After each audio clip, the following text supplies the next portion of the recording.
nombreux ouvrages, rapports et études, conférenciers. Ces réflexions embrassent un grand nombre de sujets, notamment la reconsidération de la richesse, le désir d'humanité, la gestion des conflits, le travail, l'engagement et la démocratie. Écrivain engagé, il a participé à la fondation du Forum social mondial, puis du collectif citoyen Roosevelt 2012 avec Edgar Morin et Stéphane Hessel. À l'origine de la monnaie complémentaire Sol, il est également le fondateur des dialogues en humanité, qui sont des moments de partage entre citoyens de tout pays. Le prochain aura lieu à Lyon, début juillet. Donc je vous invite à y participer.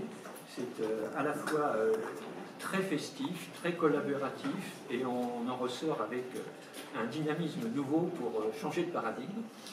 Et sont donc discutées les mises en valeur des nouvelles pratiques fondées sur l'art du bien vivre, qui est un des thèmes clés de Patrick, et qui offre une réponse aux défis écologiques et une authentique assise à des rapports sociaux apaisés. Donc Patrick, tu as la parole pour cette introduction de notre panel. Bien, bonjour à toutes et à tous. J'aurais pu sous-titrer cette intervention « Le territoire local comme territoire privilégié d'alternative aux objectifs de destruction insoutenable ». Et là, nous avons fort à faire parce qu'il y a beaucoup d'acteurs sur le terrain et avec une difficulté principale qui, elle, n'est pas simplement de nature locale mais de nature globale, c'est que la plupart des objectifs de destruction insoutenable sont comptabilisés positivement dans le fameux produit intérieur brut. Et donc, si vous prenez quelques exemples simples, tels que le trafic d'armes, le trafic d'êtres humains, le trafic de drogue, de toxicomanie, etc., tout ceci va être comptabilisé positivement. Et donc, les acteurs qui sont mobilisés pour le maintien de ces objectifs de destruction insoutenable sont évidemment dotés de pouvoirs considérables, d'une part bien sûr de pouvoirs financiers, puisque les paradis fiscaux sont une des ressources essentielles de ces objectifs de destruction insoutenable, mais aussi de pouvoirs d'influence, notamment politique, puisque ce financement leur permet d'avoir des capacités d'influence considérables. Et donc effectivement, l'un des principaux organes de résistance créatrice, mais aussi, on le verra, de propositions alternatives et de résilience, c'est souvent les territoires locaux. Pourquoi? Parce que sur un territoire local, vous avez deux changements qui s'opèrent plus facilement, le changement du rapport à la richesse et le changement du rapport au pouvoir. Le changement du rapport à la richesse, parce que la question que l'on se pose, Patrice évoquait notamment les travaux que j'avais eu l'occasion de faire, et notamment le rapport Reconsidérons la richesse, quand vous prenez la question de la richesse sous sa forme la plus simple, qu'on la pose à des individus ou qu'on la pose à des collectifs humains, et qui est la question suivante: qu'est-ce qui compte le plus pour nous?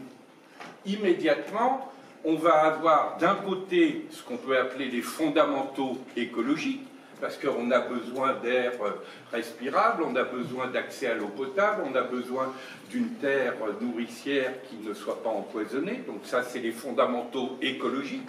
Et puis d'autre part, nous sommes des êtres humains, donc qui avons ce bénéfice très particulier de savoir que nous allons mourir, et ça déclenche chez nous des besoins de sens, des besoins de reconnaissance, des besoins d'aimer et d'être aimé. Ça, c'est ce qu'on peut appeler les fondamentaux anthropologiques.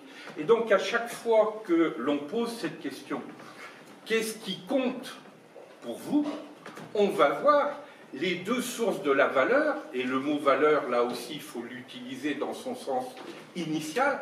Valeur, dans toutes les langues latines, ça veut dire la force de vie. Donc une valeur ajoutée, c'est un supplément de force de vie.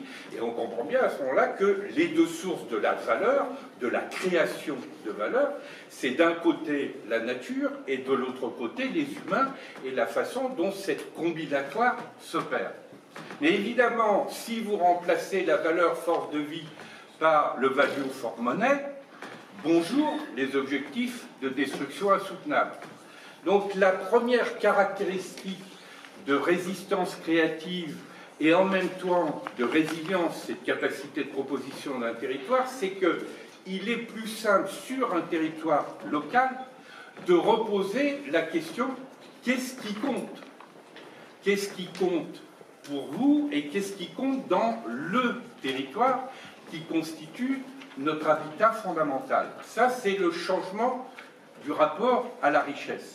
Et pour les mêmes raisons, et là c'est l'enjeu de la transformation politique, il est plus facile d'y opérer le changement du rapport au pouvoir, qui lui aussi est bien illustré par l'ambivalence du terme pouvoir, qui d'un côté, au sens grammatical du terme, est un verbe auxiliaire qui s'écrit en lettres minuscules et qui n'a de sens qu'avec des compléments. Donc à ce moment-là, c'est un pouvoir de création et qui est démultiplié par la coopération.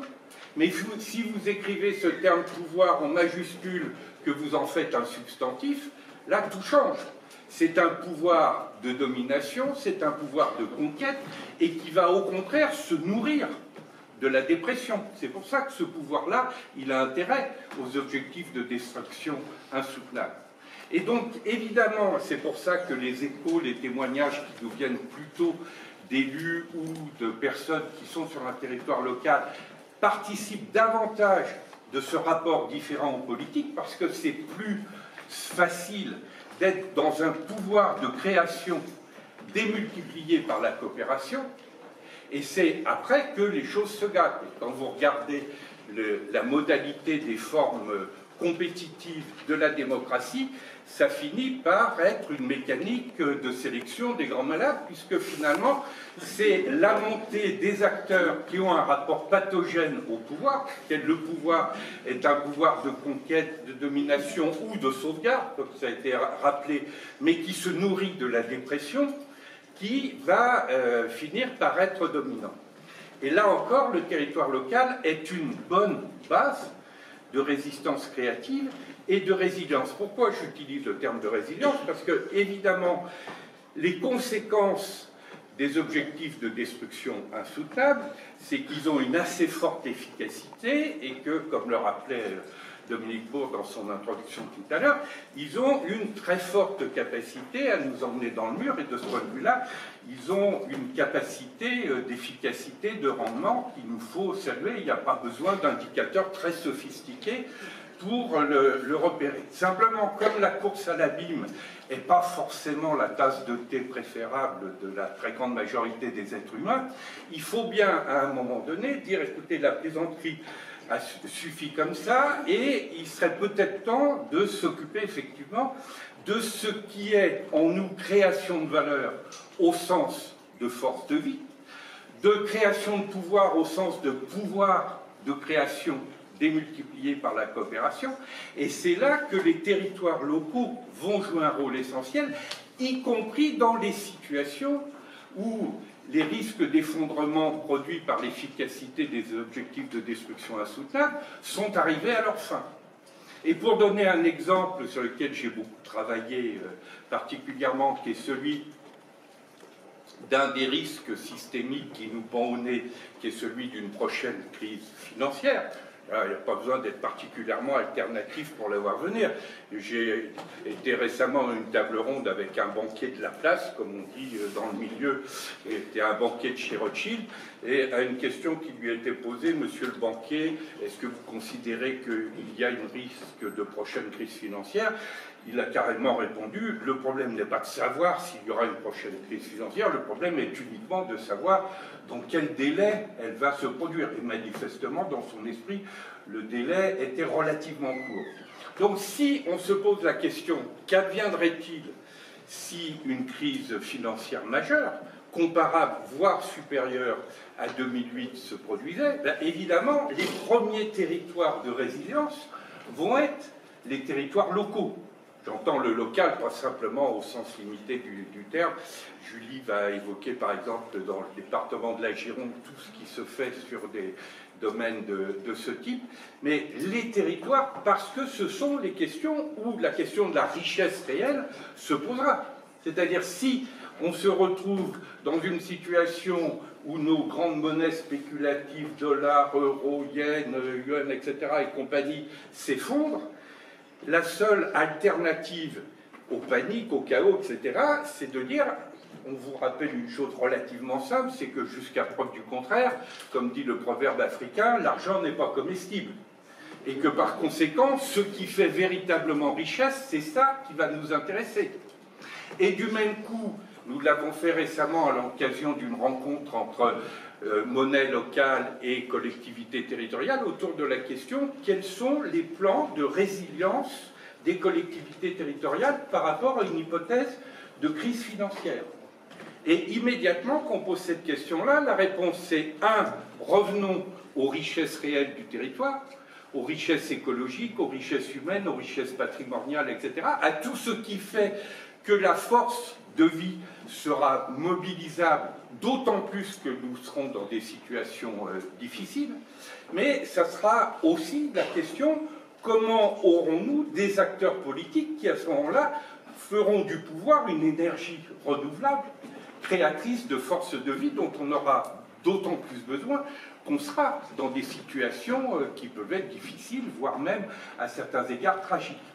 Et une expérience qui aujourd'hui paraît relativement marginale, mais qui a une vertu anticipatrice et, on pourrait dire, de prototypes intéressantes, qui sont celles, par exemple, des monnaies locales et citoyennes, elles deviennent, dans cette perspective, bougrement intéressantes. Parce que le propre de ces monnaies locales et citoyennes, c'est que, 1, elles sont là pour favoriser des circuits à valeur ajoutée écologique, sociale, mais aussi démocratique, puisqu'elles permettent une réappropriation citoyenne de la monnaie. Vous savez, la meilleure façon de décrire la gestion par l'opacité du système financier mondial, c'est de rappeler ce que l'ancien patron de la Banque fédérale américaine, Alan Greenspan, disait un jour dans une conférence de presse, où après avoir fait son topo introductif, le premier journaliste lui pose la question en disant « Monsieur le Président, si je vous ai bien compris », et Alan Greenspan l'interrompt en lui disant « Si vous m'avez bien compris,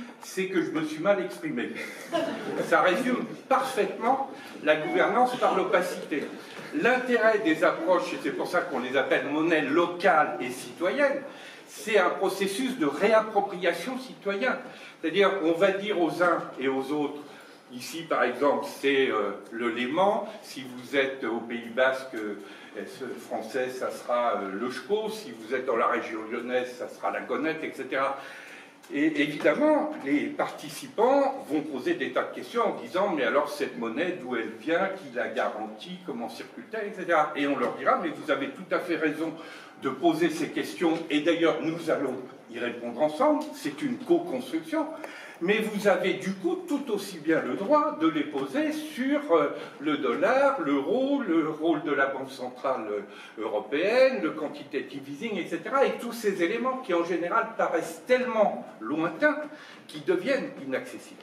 Et donc vous voyez, pour conclure ce bref intermède sur l'alternative aux objectifs de destruction insoutenable, je dirais que le vivier du territoire local devient à ce moment-là non pas l'enfermement local, non pas le local devenant le bocal, mais le terreau par excellence de cette autre vision du tout petit local que nous pouvons avoir lorsque nous voyons la Terre vue de l'espace et où nous comprenons bien que toute notre petite Terre est un minuscule village dont la préservation est essentielle.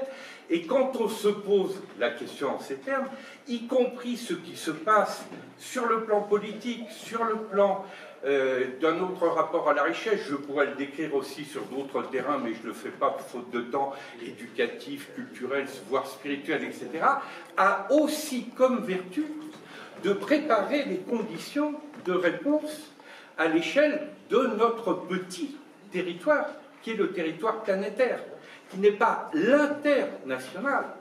L'international existe, mais de plus en plus, ce qui nous importe, c'est ce que Édouard Glissant appelle l'enjeu de la mondialité. C'est notre territoire planétaire. Et dans cette immense bataille, qui est une immense bataille mondiale, mais celle-ci est une bataille pour la vie et pour empêcher la guerre. Nous sommes bien, comme le dit souvent Edgar Morin, dans une confrontation des forces de vie, du côté de l'Éros, face à Thanatos, les objectifs de destruction insoutenables, et donc inscrivons les ODD dans la stratégie érotique mondiale. Merci. Il faut aussi sortir de la photographie et de faire du cinéma. C'est vrai pour les ODD. Ce qui est intéressant, c'est le processus qui est en œuvre. Il y a évidemment des tas d'aspects tout à fait critiquables qu'on peut apporter, que ce soit aux ETD, comme aux objectifs du millénaire, comme à quantité d'autres éléments. Il peut s'y engouffrer du greenwashing, du social washing, de l'ethico-washing, etc.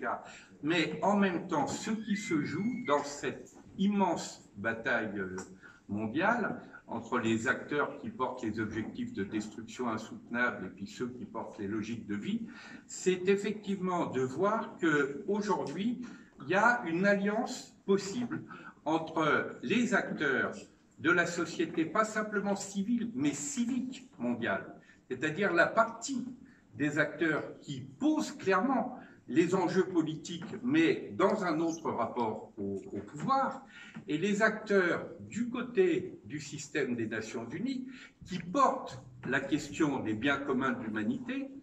Et ces deux acteurs-là, tant qu'ils sont isolés, c'est des pots de terre face à des pots de fer. Les pots de fer que sont l'économie du crime, qui est quand même l'acteur principal de la gouvernance mondiale actuelle. Hein, vous prenez trafic d'armes, trafic de drogue avec toxicomanie et alimentation par les paradis fiscaux, là vous avez le triangle des Bermudes des objectifs de destruction insoutenables, et vous avez le cœur de la gouvernance par l'économie du crime et sa capacité d'influence via les paradis fiscaux. Vous avez évidemment la question majeure des multinationales, et vous avez le problème des États qui ont transformé le premier article de la Charte des Nations Unies qui disait « nous les peuples », « we the people », et qui l'a transformé en « nous les États », ce qui est complètement différent. Et donc si on veut éviter que tantôt les acteurs de la société civile, tantôt les acteurs des différentes agences des Nations Unies ou du secrétariat général des Nations Unies soient en permanence des pots de terre contre les pots de fer, on a besoin de cette alliance entre les deux types d'acteurs, y compris d'une alliance qui va inclure le traitement des différences, des divergences en son propre sein. Hein. Des ateliers qu'on fait beaucoup dans les réseaux citoyens, c'est ce qu'on appelle des ateliers de construction de désaccords, pour mettre en évidence comment les vrais débats, quand ils sortent des malentendus, peuvent être utiles. Et donc si on participe de cette alliance, pour ça moi j'aime beaucoup l'approche de Pascal Fressos sur justement cette grande alliance, eh bien, le cœur de cette alliance, c'est évidemment, comme vous le disiez, la question de l'énergie, mais c'est non seulement l'énergie sous sa forme physique, etc., mais c'est aussi l'autre énergie, qui est l'énergie émotionnelle, qui est l'énergie du désir. Je vous rappelle, comme souvent les mots nous indiquent une direction intéressante, le mot désir, il est construit sur l'envers de la sidération. Hein, sidus, en latin, ça veut dire l'étoile. À l'époque latine, on pensait que les étoiles étaient fixes sur une voûte céleste elle-même immobile. Et donc, il y avait l'univers sidéral, qui était l'univers de l'immobilité. Et puis, il y avait l'univers de la vie, du mouvement, mais aussi de la mort, parce que les deux ne sont pas séparables. Et ça, c'était l'univers de la désidération du désir. Or, nous comprenons bien qu'à chaque fois que nous nous trouvons dans un état de sidération, nous avons besoin de l'énergie du désir pour en sortir. Et la grande question, c'est, y a-t-il aujourd'hui un désir d'humanité? Est-ce que l'humanité se considère elle-même comme un bien commun? On parle à juste titre de la question des biens communs, mais l'humanité se considère-t-elle elle-même comme un bien commun? Si ce désir d'humanité s'exprime, s'incarne, à ce moment-là, on sera dans la logique de vie, y compris de la logique de respect des autres vivants, parce que ce désir de vie, il va s'inscrire aussi pour les autres êtres vivants sur cette planète, et à ce moment-là, cette énergie-là, qui est une énergie par nature renouvelable, osons le mot, c'est l'énergie de l'amour. C'est la question fondamentale qui est posée par Alexander Lowen quand il dit ceci: traverser la vie le cœur fermé, c'est comme faire un voyage en mer au fond de la cale. Eh bien, la grande question, c'est: est-ce que nous sommes prêts à sortir de la cale et à monter sur le pont de la vie?